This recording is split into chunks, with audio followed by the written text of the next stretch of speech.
Hi guys, in this video, I'm going to teach you how to use Monday.com for budget tracking. By the end, you'll have a ready-to-use budget board built from a template, so you can track planned costs versus actuals without starting from scratch.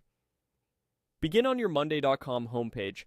This is your workspace hub where you can create new items and see what's happening across teams. Make sure you're in the correct workspace for your project so your board lands in the right place and is visible to the people who need it. Next, look for the plus sign in your workspace. Depending on your layout, you'll typically find it on the left sidebar or near the top of the screen. This plus sign is your quick create button. If you don't see it, you may need to switch workspaces or check that you have permission to create boards. Click the plus sign to open the creation menu. You'll see options to add different elements. We're focusing on a new board since that's the best structure for budgets in Monday.com. Hover your mouse over the board option.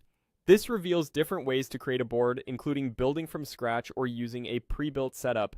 To save time and get best practice columns out of the box, choose Start with Template.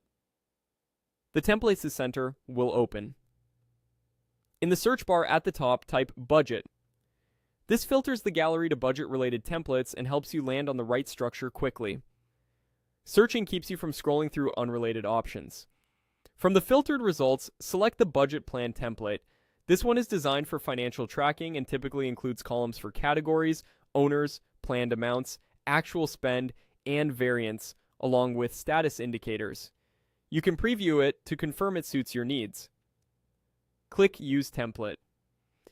You may be prompted to choose where to place the board and to give it a clear name so teammates recognize it right away. After a moment, the board will be created in your chosen workspace with all the relevant columns and example groups ready to go.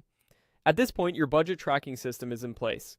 You can immediately start organizing line items, comparing planned versus actual amounts, and reviewing status at a glance.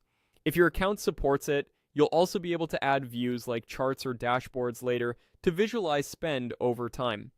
As you work, keep an eye on currency settings and permissions to ensure your data displays correctly and only the right people can edit it. That's it. Using the budget plan template is the fastest way to get reliable budget tracking up and running in Monday.com.